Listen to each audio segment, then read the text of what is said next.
आप सभी को लगातार हम अपने YouTube चैनल के माध्यम से कुछ न कुछ धार्मिक चीज़ों का जानकारी प्रदान करना प्रयास करते रहते हैं। आज हम बात करेंगे होली के विषय में, और होली के जो महत्वपूर्ण बिंदु यह हैं कि होली यानी कि 24 तारीख तीसरा महीना 2024 को जलाई जाएगी। रात क्यों, जब भद्रा समाप्त हो जाएगा रात्रि 10 पौने 11 बजे से, यानी कि 10:45 11 बजे से आप जो है होली जला सकते हैं। पहली चीज़ ध्यान दीजिए। और अब बात करेंगे होली पर्व महोत्सव। तो इसमें पूजा विधि, नियम, क्या सामग्री लगती है, इस वीडियो में, मात्र एक वीडियो में ही मैं आपको विस्तारित जानकारी देने का प्रयास कर रहा हूँ। समय ना लगे इसका भी प्रयास करूँगा, और आप इस वीडियो को ध्यान से यदि सुन लेते हैं तो आपको सब कुछ समझ में आ जाएगा बड़े ही सरलता के साथ। तो आइए विलंब नहीं करते हैं, आगे बढ़ते हैं। 25 तारीख को होली मनाई जाएगी, ये भी ध्यान देना, खेलना है, और काशी में भी बहुत विशेष इसका महत्व रहेगा। 24 तारीख को होली जलाई जाएगी। ये दो चीज़ आपको याद रखना है। होली का पर्व फाल्गुन मास की पूर्णिमा को मनाया जाता है। होली एक सामाजिक पर्व है, यह रंगों का त्यौहार है। इस पर्व को सब वर्णों के लोग आपस का भेदभाव मिटाकर बड़े उत्साह से मनाते हैं। इस दिन होली पूजन के बाद शाम को होली का दहन किया जाता है। कस्बों और गांवों में होली के 15-20 दिन पूर्व ही गोबर की गोलियां बनाना प्रारंभ हो जाता है। इसके बीच में बनाते समय छेद किया जाता है।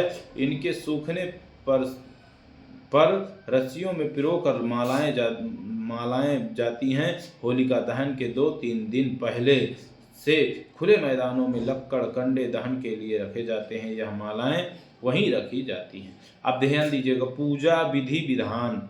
होली के दिन सुबह स्नान और निवृत्त होकर के हनुमान जी, भैरव जी आदि देवताओं की पूजा करें। फिर उन पर जल, रोली, माला, चावल, फूल, प्रसाद, गुलाल, चंदन, नारियल आदि चढ़ावें। दीपक से आरती करके दंडवत करें। फिर सबके रोली से तिलक लगा दें और जिन देवताओं को आप मानते हो उनकी पूजा करें। फिर थोड़े से तेल को सब बच्चों का हाथ लगाकर किसी चौराहे पर भैरव के नाम से एक ईंट पर चढ़ा दें। यदि कोई लड़का हो या लड़के के विवाह का उज्जमन हो, यानी कि उज्जमन जैसे किसी चीज़ का वो करना, उद्यापन हो, तो वह होली के दिन उज्जमन करे। उज्जमन में एक थाली में 13 जगह 4-4 पूड़ी हलवा रखें। उन पर अपनी श्रद्धा अनुसार रुपया, कपड़े, साड़ी आदि 13 गोबर की सुपारी भी माला में रखें। फिर उन पर हाथ फेर कर अपनी सासू जी को पांव छू कर देवें। सुपारी की माला अपने घर में ही टांग देवें। इस दिन अच्छे अच्छे भोजन, मिठाई, नमकीन और पकवान बनावें। फिर थोड़ा थोड़ा सभी सामान एक थाली में देवताओं के नाम पर निकाल कर ब्राह्मणी को दे देवें। भगवान का भोग लगाकर स्वयं भोजन कर लेवें। होली की पूजा विधि एवं सामग्री। पहले जमीन पर थोड़े गोबर और जल से चौका लगा लेवें। चौका लगाने के बाद एक सीधी खड़ी हल्दी डंडा के चारों तरफ गुलरी बड़ा कुल्ला की माला लगा देवें। उन मालाओं के आसपास गोबर की ढाल, तलवार, खिलौना आदि रख देवें।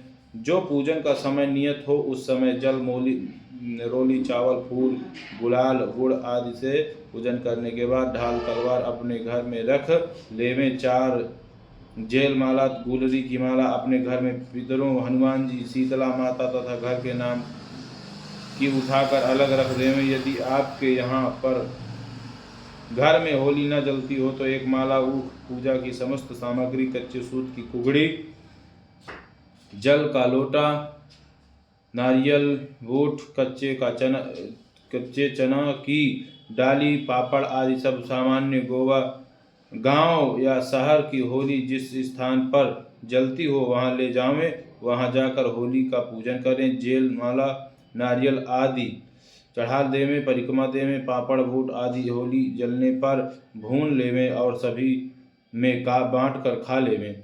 ऊख पर वापस ले आवें। यदि घर पर होली जलावें तो गांव या शहर वाली होली में से ही अग्नि लाकर घर ही होली जलावें। फिर घर आकर पुरुष अपने घर की होली पूजन करने के बाद जलावें। घर की होली में अग्नि लगाते ही उस डंडा या लकड़ी को बाहर निकाल लेवें। इस डंडे को भक्त प्रहलाद मानते हैं। स्त्रियां होली जलते ही 1 घंटी से 7 बार जल अर्घ देकर रोली चावल चढ़ावें और होली की 7 परिक्रमा लगावें। फिर होली के गीत बधाई गावें। पुरुष घर की होली में बूट और जौ की बाल पापड़ आदि भूनकर तथा उन्हें बांटकर खा लेवें। होली पूजन के बाद बच्चे तथा पुरुष रोली से तिलक टीका लगावें। छोटे बच्चे छोटे अपने सभी बड़ों के पैर छूकर आशीर्वाद लेवें। जिस लड़की का विवाह जिस साल हुआ हो वह उस साल अपनी ससुराल की जलती हुई होली को न देखे। यदि हो सके तो अपनी मायके चली जावे। कथा है कि इस पर्व का संबंध भक्त प्रहलाद से है। भारतवर्ष में एक असुर हिरण्यकश्यप राज्य करता था। उसके पुत्र का नाम था प्रहलाद। प्रहलाद भगवान का परम भक्त था, परंतु उसका पिता भगवान का अपना शत्रु मानता था। इस कारण हिरण्यकश्यप ने प्रहलाद को मारने के लिए अनेक उपाय किए, पर वह उसे न मार सका। हिरण्यकश्यप की बहन होलिका को अग्नि में न जलने का वरदान प्राप्त था। हिरण्यकश्यप ने लकड़ियों के ढेर में आग लगवाई और प्रहलाद को होलिका की गोद में देकर अग्नि में प्रवेश करने की आज्ञा दी। होलिका ने अग्नि में प्रवेश किया, परंतु भगवान की कृपा से होलिका जल गई और भक्त प्रहलाद बच गया। तभी से होलिका दहन किया जाता है। तो यह थी आपकी विस्तृत विशेष जानकारी। तो मैं दोस्तों आपको यही बात कहना चाहूँगा कि आप वीडियो को जब पूरा देखेंगे तो आपको बात समझ में आएगी। कमेंट जरूर करते रहिए और आप हमें कहीं पर भी वो है तो जरूर बताइए, ताकि हम उसे और अच्छी तरह से विस्तारित चर्चा कर सकें। धन्यवाद। जय श्री राम, जय चित्रकूट धाम।